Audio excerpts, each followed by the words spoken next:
bonjour à chacun.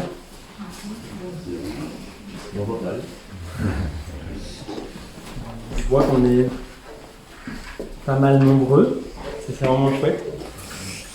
Et je propose qu'on puisse commencer directement en attaquant le texte avec le premier verset, le début du premier verset.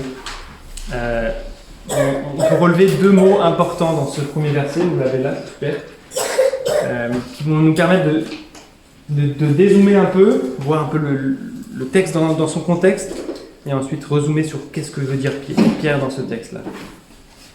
Il est dit, vous, de même, femmes, soumettez-vous à votre mari. On peut s'arrêter là. Le premier mot que je veux relever, c'est à votre mari.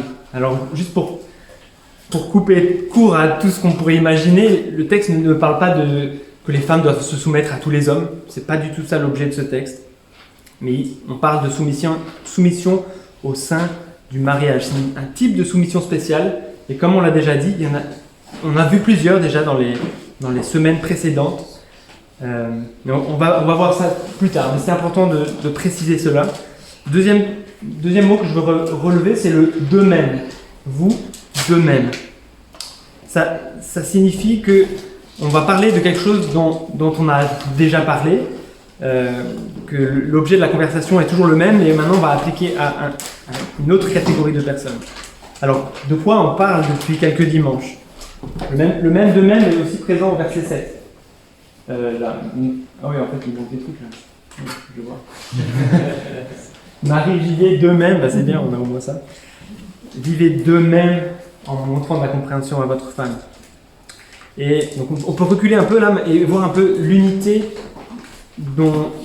que Pierre est en train de développer ici. Et ça commence au chapitre 2, versets 13 à 17, on avait vu la soumission de tous aux institutions établies parmi les hommes, que ce soit les rois, les gouverneurs, en d'autres mots, respecter les limites de vitesse, payer nos impôts, soyons de bons citoyens, respectons la police et les personnes en autorité et le but c'était aussi de pouvoir gagner des âmes à Dieu, qu'ils puissent remarquer notre belle manière d'agir et que ça puisse être un moyen de témoigner par notre bonne conduite.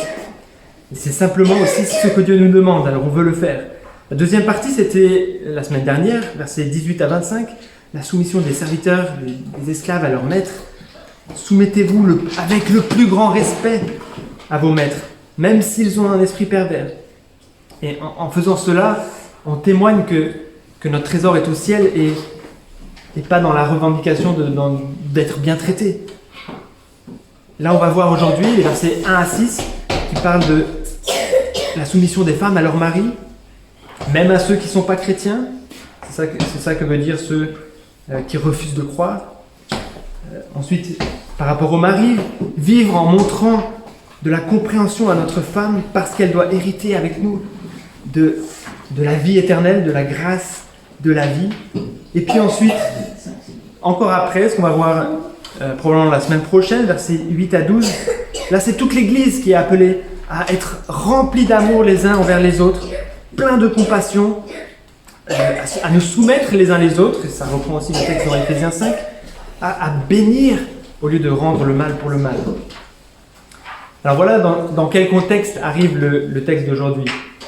Les versets 1 à 6 et le verset 7. Un contexte de soumission, pas parce qu'on est des moins que rien et que du coup on doit se soumettre à tout, pas du tout. Au contraire, nous sommes héritiers du grand roi, nous sommes fils du Dieu très haut.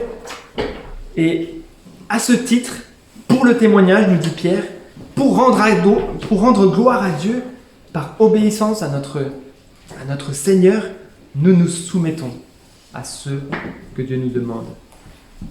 Voilà un peu la grande image dans laquelle s'inscrit ce texte-là. Lisons donc ce texte d'aujourd'hui, versets 1 à 7 du chapitre 3. Vous de même, femmes, soumettez-vous à votre mari. Ainsi, ceux qui refusent de croire à la parole pourront être gagnés sans parole par la conduite de leur femme, en observant votre manière de vivre pure et respectueuse. que votre parure ne soit pas une parure extérieure, cheveux tressés, ornements d'or ou vêtements élégants, mais plutôt celle intérieure et cachée du cœur, la pureté incorruptible d'un esprit doux et paisible, qui est d'une grande valeur devant Dieu. C'est important. C'est ainsi que les femmes saintes qui espéraient en Dieu se paraient autrefois. Elles se soumettaient à leur mari, comme Sarah, qui a obéi à Abraham en l'appelant son Seigneur. Vous êtes devenus ses filles en faisant ce qui est bien, sans vous laisser troubler par aucune crainte. Marie, vivez de même en montrant de la compréhension à votre femme, en tenant compte de sa nature plus délicate. Montrez-lui de l'estime, car elle doit hériter avec vous de la grâce de la vie. Agissez ainsi, afin que rien ne fasse obstacle à vos prières.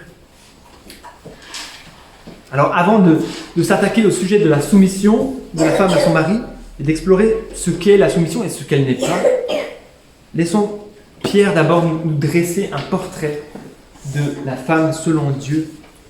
Et les versets 1 à 6 font cela. Et on va voir que la soumission est en réalité un fruit qui repose sur des racines profondes, solides, des racines magnifiques qui définissent la femme selon Dieu. La soumission dont Pierre parle est fondée sur ces racines, qu'on va voir tout de suite. Et je vous invite à écouter attentivement, que vous soyez directement concerné par ce passage, parce que vous êtes une femme mariée, ou si vous n'êtes pas encore marié, ou si vous avez été marié, mais pas que les femmes non plus, les hommes sont concernés aussi par ces racines, ce qui définit une femme de Dieu, un chrétien selon Dieu. Alors voyons cela. Verset 5, Pierre dit « C'est ainsi que les femmes saintes qui espéraient en Dieu se paraient autrefois. » Et je pense que la plus profonde de ces racines de la femme selon Dieu, c'est son espérance en Dieu. Une femme chrétienne ne place pas son espérance dans son mari, ni dans le mari qu'elle espère avoir. Une femme chrétienne ne place pas son espérance dans son apparence, dans la façon dont elle est perçue. Non, elle place son espérance en Dieu. Elle espère en Dieu. Elle croit aux promesses de Dieu avant tout. Ce Dieu souverain, ce Dieu éternel, puissant, bon et aimant. Et de cette racine profondément ancrée en Dieu peut sortir un arbre fort, beau, puissant. Alors vous vous rappelez de Proverbe 31 qu'on a lu tout à l'heure. Il y a un verset que j'aime beaucoup, le verset 25, qui dit « La force et l'honneur, voilà ce qui l'habille. Et elle rit en pensant à l'avenir. » Elle ne s'inquiète pas de ce qui va arriver parce qu'elle est fondée, elle est enracinée en Dieu. Donc la deuxième chose que deuxième trait caractéristique du portrait de la femme de Dieu, c'est l'absence de crainte. On le voit au verset 6 à la fin. « Vous êtes devenues ses filles en faisant ce qui est bien, sans vous laisser troubler par aucune crainte. » Il y a beaucoup de choses à craindre ici-bas. Il y a le Covid, les nouvelles lois qui arrivent, on ne sait pas trop quoi en penser. Peut-être les enfants qui sont difficiles à gérer, la santé, des tempêtes ici et là, des décès. Mais Pierre dit, vous, les filles de Sarah, vous n'avez pas peur de toutes ces choses, vous ne vous laissez pas troubler par aucune crainte, parce que vous espérez en Dieu, qui est souverain sur toutes ces choses. Et la femme, selon Dieu, n'est pas naïve, elle n'ignore pas qu'il y aura des difficultés ou des souffrances, au contraire. Elle connaît la parole de Dieu et ce qu'elle dit, et notamment ce qui suit dans 1 Pierre. Et ce qui suit, par exemple, au verset 14, c'est « D'ailleurs, même si vous deviez souffrir pour la justice, vous seriez heureux. N'ayez d'eux aucune crainte et ne soyez pas troublés, mais respectez dans votre cœur la sainteté de Dieu le Seigneur. » Et plus loin, au chapitre 4, verset 19, la fin du chapitre 4, du coup le dernier verset, « Ainsi, ceux qui souffrent selon la volonté de Dieu s'en remettent à lui, comme au fidèle Créateur, en faisant ce qui est bien. » La racine la plus profonde d'une femme de Dieu, c'est son espérance en Dieu. Et cela produit cet arbre solide, fort, qui ne se laisse troubler par aucune crainte. Et alors, troisième trait de cette femme selon Dieu, les questions de parure, d'ornement, de qu'est-ce qui habille ou qu'est-ce qui fait joli, on pourrait dire. Lisons le texte, versets 3 et 4. Que votre parure ne soit pas une parure extérieure, cheveux tressés, ornements d'or ou vêtements élégants, mais plutôt celle intérieure et cachée du cœur, la pureté incorruptible d'un esprit doux et paisible, ce qui est d'une grande valeur devant Dieu. Alors, est-ce que ça veut dire qu'on n'a pas le droit de se coiffer, de se tresser les cheveux, on n'a pas le droit de porter des bijoux, pas le droit de s'habiller? Je crois pas. Je crois pas que ce soit ça que le texte dit. On peut se coiffer, on peut avoir des boucles d'oreilles, on peut avoir des colliers, mais alors qu'est-ce que ça veut dire? Je pense que c'est une question de priorité, de là où on dépense notre énergie, notre temps, notre argent peut-être.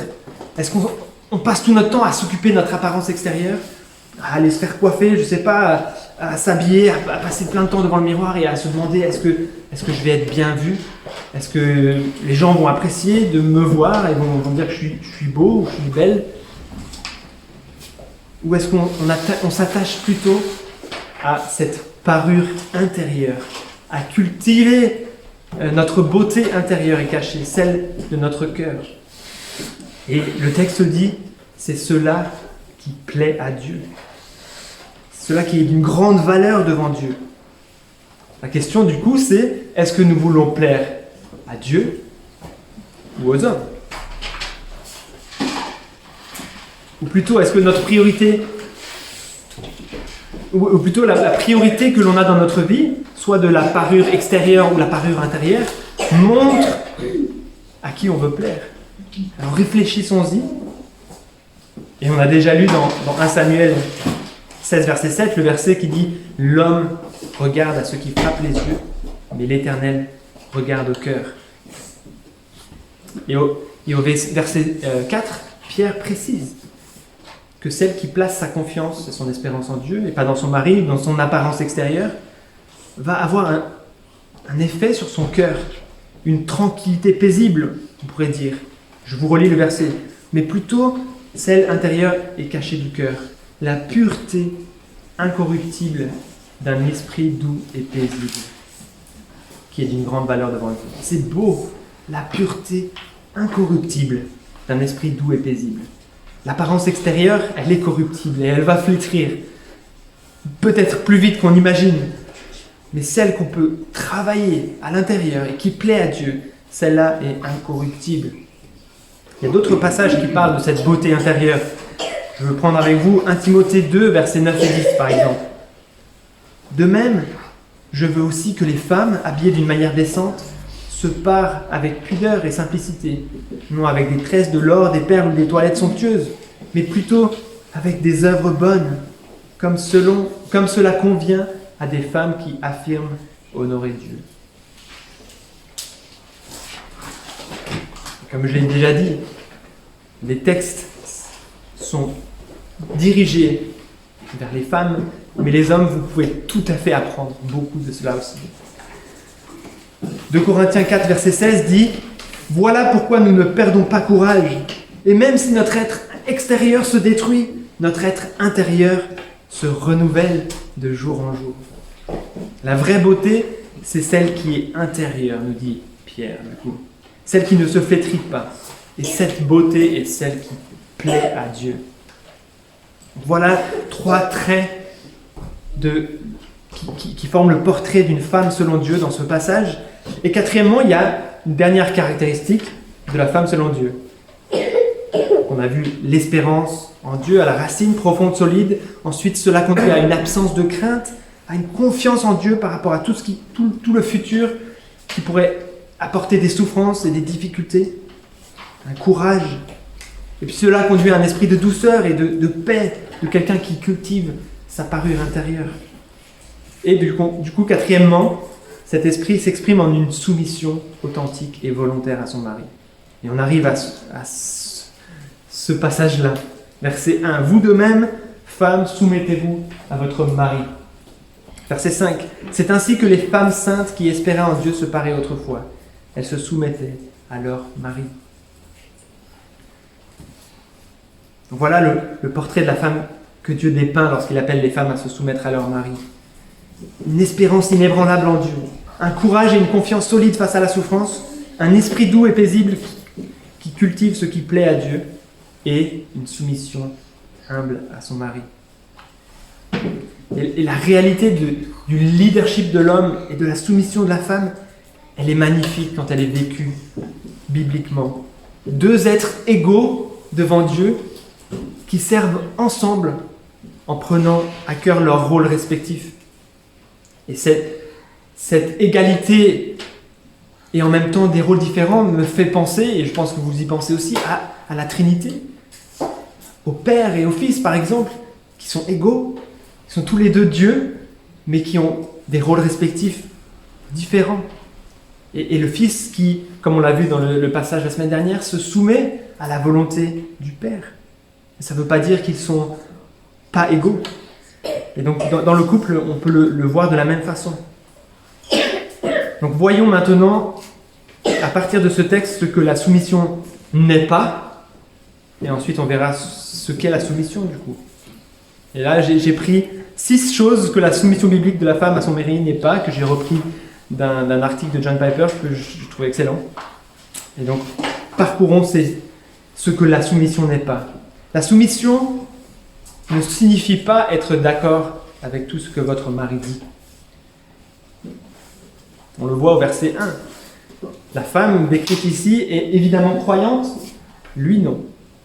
Il a son propre avis sur les questions essentielles, elle a le sien.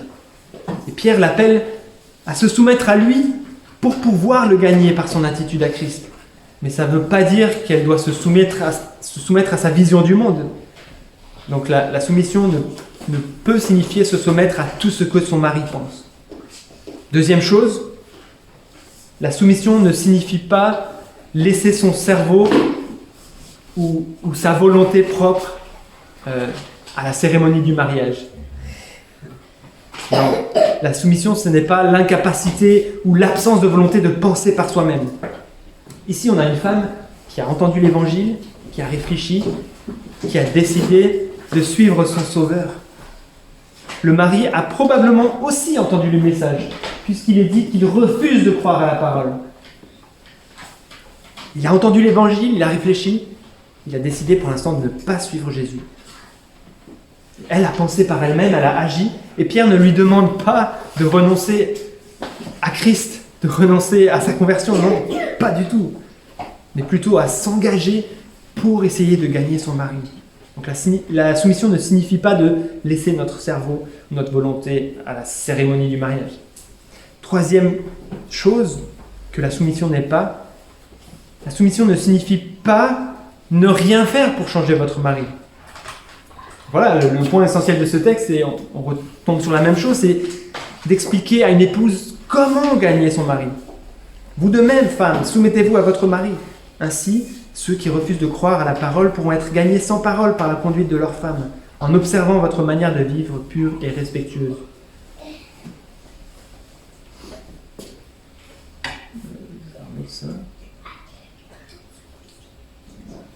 Je pense que ça marche. Pierre exhorte les femmes à faire leur possible pour faire changer leur mari d'avis, pour qu'ils viennent au Seigneur. Et ça me rappelle quelque chose que ma femme, à l'époque, n'était pas ma femme, elle était qu'une amie, qui me disait à la fin d'un camp, je ne comprends pas pourquoi les gens mettent toujours change pas, reste comme tu es dans les mots à la fin pour donner un souvenir aux autres. Il faudrait plutôt mettre change et deviens de plus en plus comme Jésus. Et elle avait raison. Si on peut s'aider l'un l'autre à changer pour devenir de plus en plus comme Jésus, pour marcher et avancer sur le chemin de la sanctification ensemble, faisons-le. La soumission ne signifie pas ne rien faire pour changer votre mari. La soumission ne signifie pas mettre, en quatrième, mettre la volonté de votre mari devant celle de Christ. Pareil, le passage nous enseigne clairement que la femme doit d'abord et avant tout être obéissante à Dieu avant d'être obéissante à son mari. Cinquièmement, la soumission ne signifie pas que la femme reçoit sa nourriture spirituelle et personnelle premièrement à travers son mari. En tout cas, c'est ce que le texte semble dire. Un bon mari devrait en effet fortifier sa femme, accompagner, équiper, d'autant qu'il peut. Il devrait être une source de force et de réconfort spirituel. Mais ce texte nous montre que quand le leadership spirituel du mari est défaillant, la femme n'est pas démunie. La soumission ne signifie pas qu'elle doit s'attendre uniquement à son mari pour espérer grandir ou être fortifiée en Christ. Au contraire, elle est appelée non pas à grandir et à observer d'une manière de vivre pure par son mari, mais pour son mari, pour le gagner. Elle espère d'abord en Dieu, c'est là qu'elle plonge ses racines. Et enfin, sixièmement, la soumission ne signifie pas que la femme agit par peur. Verset 6. Vous êtes devenues ses filles en faisant ce qui est bien, sans vous laisser troubler par aucune crainte. La femme chrétienne est libre devant Dieu. Et la soumission qui est demandée dans ce passage est gratuite, volontaire et personnelle. Quand elle se soumet à son mari, elle le fait volontairement, comme un fruit de son attachement à Dieu, de son courage qui en découle et de l'esprit doux et paisible qui l'habite, comme on a vu dans le portrait. Et voilà ce que le théologien Mark Knight a dit. Je crois qu'il est encore vivant.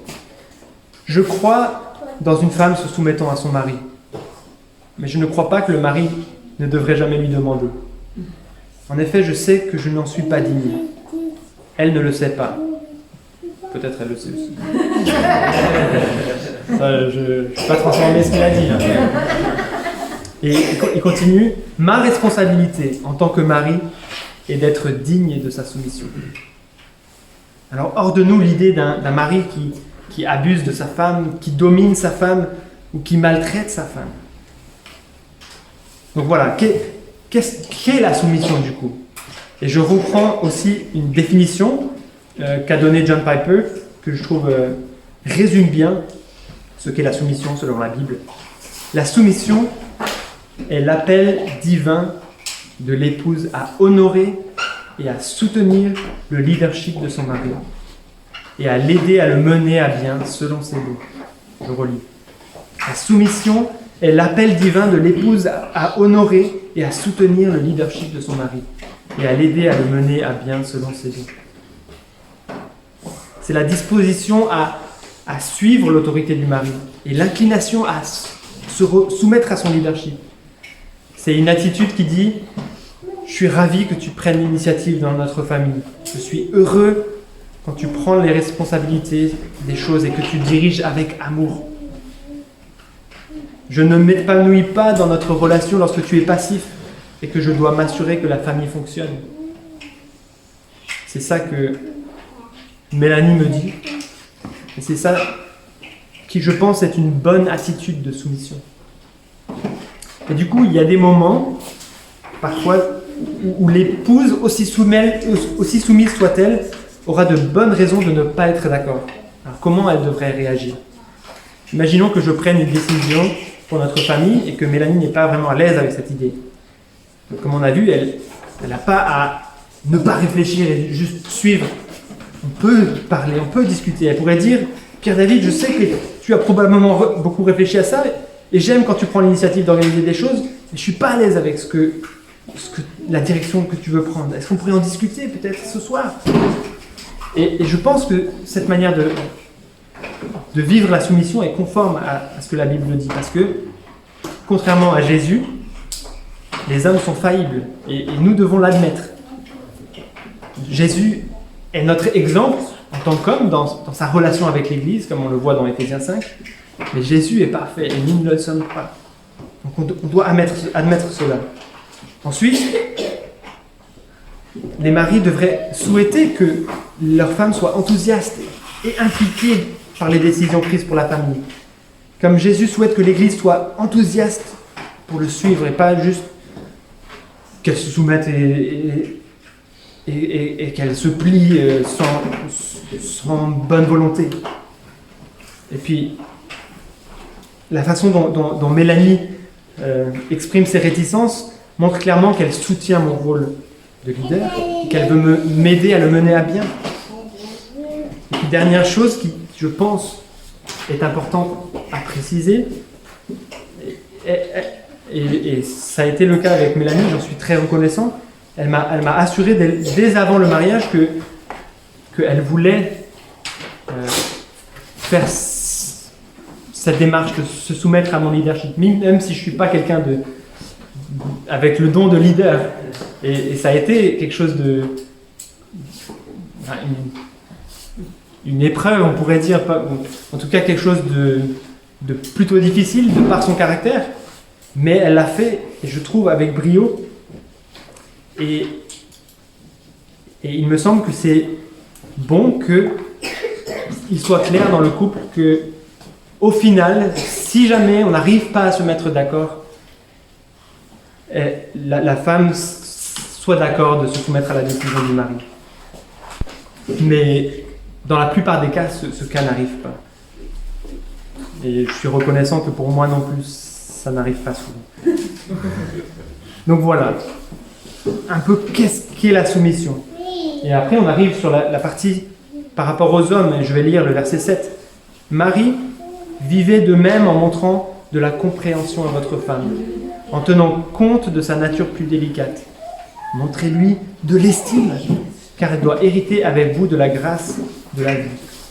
Agissez ainsi afin que rien ne fasse obstacle à vos prières. » Alors on a le même de même qu'on avait vu plus haut, qui se rattache à tout ce qu'on avait vu avant.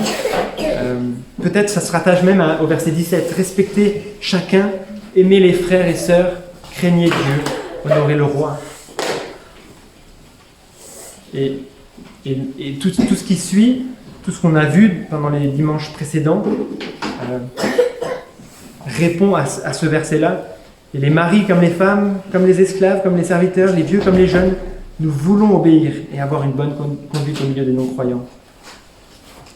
Et dans le couple, nous avons ensemble cette mission, quand le mari et la femme sont croyants.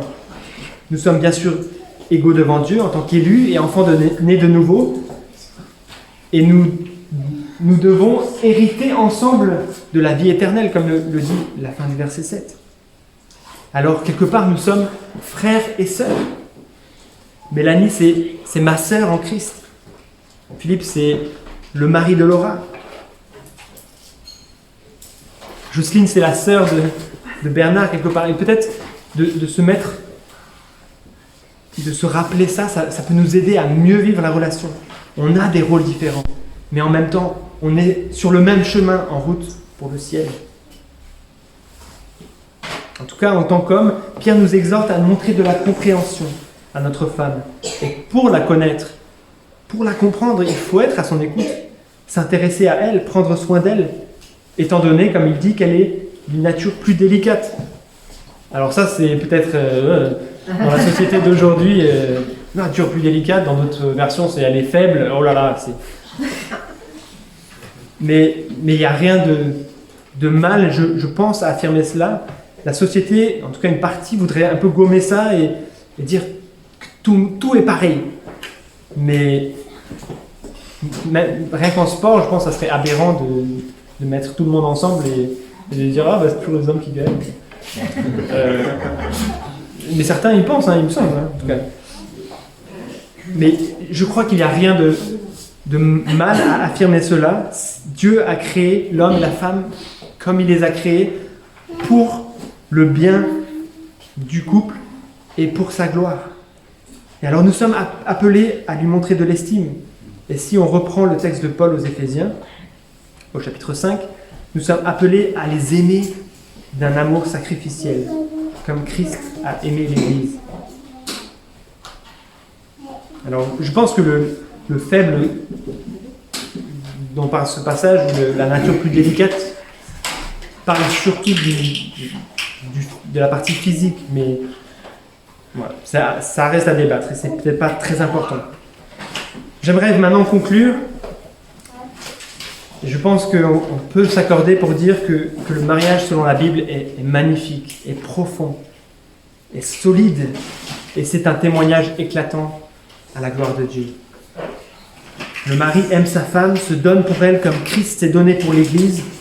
Il montre de la compréhension à sa femme, il montre de l'estime, et sa femme, ancrée dans une espérance profonde en Dieu, courageuse face aux difficultés et ayant un esprit doux et paisible qui cultive sa parure intérieure, cette femme se soumet à son mari de façon volontaire et avec joie. Ça, c'est, il me semble, très beau. Alors, quel est le but du mariage selon la Bible ? J'ai l'impression que Pierre complète un peu ce qu'on avait déjà vu dans Éphésiens avec Paul, qui était de refléter la relation entre Christ et l'Église. D'un point de vue théologique, de montrer ce qui existe entre Jésus et l'Église dans le couple, et d'être une façon de témoigner par cela. Et Pierre ajoute à ça le fait de peut-être gagner notre conjoint à Christ par notre manière de vivre.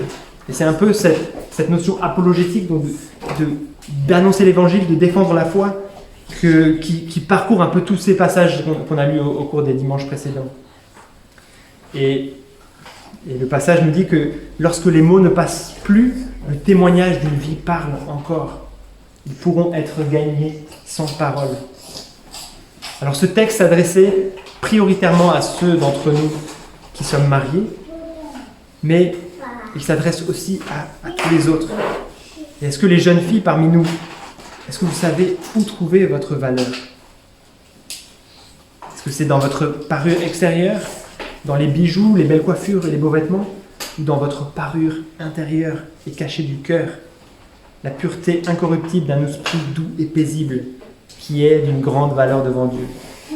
Est-ce que nous cherchons à plaire à Dieu ou aux hommes ? Et les jeunes hommes parmi nous, comment regardez-vous peut-être et évaluez-vous les autres ? Je dis ça, mais tout est interchangeable. En regardant l'extérieur, peut-être les vêtements stylés, peut-être les voitures. Waouh, celui-là il est cool, comme tu disais tout à l'heure.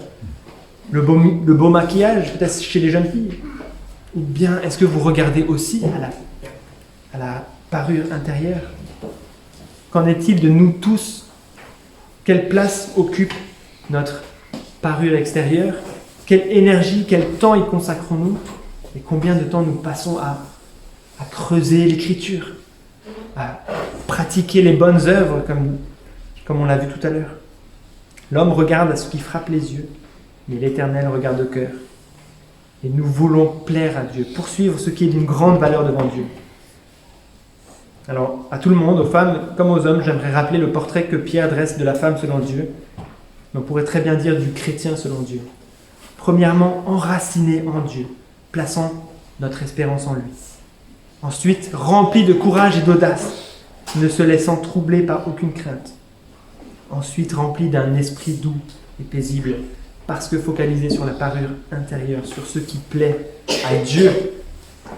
Et ce n'est que la quatrième étape qui concerne les hommes et les femmes mariées, en fait. Et il en résultera de tout cela que la femme sera volontairement soumise et que l'homme travaillera et aimera pour être digne de cette soumission. Voilà. Prions. Seigneur Jésus, je te prie que nous puissions nous enraciner en toi, que notre espérance en toi puisse transcender tout ce qui peut nous occuper l'esprit. Seigneur, aide-nous à fonder notre vie un jour après l'autre sur toi, à creuser dans ta parole pour apprendre à mieux te connaître et nous enraciner de plus en plus profondément en toi. Aide-nous à ne pas espérer dans notre mari ou dans notre femme que ce soit là qu'on trouve le bonheur, parce qu'on risque d'être déçus, mais que nous puissions espérer en toi. parce que tu ne nous décevras jamais, Seigneur. Seigneur, aide-nous à ne pas craindre ce qui pourrait nous arriver, ne pas craindre les souffrances peut-être qui pourraient arriver, parce que nous espérons en toi, parce que nous sommes résidents temporaires, étrangers sur la terre, en route pour le ciel. Et Seigneur, nous sommes en route ensemble pour tous ceux qui sont mariés et croyants. Nous sommes en route ensemble et nous voulons faire cette route d'une manière qui t'honore, qui te plaît. Et Seigneur, je te prie que tu puisses nous aider à nous occuper de notre être intérieur, de notre cœur dont tu parles si longuement dans ta parole. Et de laisser en priorité numéro 2 ou 3 ou 10 ce qui est extérieur, ce qui va flétrir quelque part. Et Seigneur, tu nous dis que en faisant cela, nous cultiverons aussi un esprit doux et paisible. Et Seigneur, quelle beauté que de vivre un culte où chacun aime l'autre, s'occupe de l'autre, a pour objectif de grandir mutuellement, Seigneur. Et Seigneur, le couple que tu décris dans ta parole, avec l'homme à la tête, la femme qui se soumet, Seigneur, je crois que c'est magnifique. Nous voulons vivre cela de cette manière-là, parce que tu nous le demandes, et aussi parce que ça t'honore et ça te glorifie. Parce qu'on peut ainsi montrer la relation entre Christ et l'Église, et peut-être être un témoignage pour les gens du dehors. Seigneur, aide-nous à vivre cela, aide-nous à nous préparer à vivre cela si nous ne sommes pas encore mariés, mais que tu nous conduis à cela. Seigneur, habite-nous par ton esprit. Au nom de Jésus. Amen. Amen.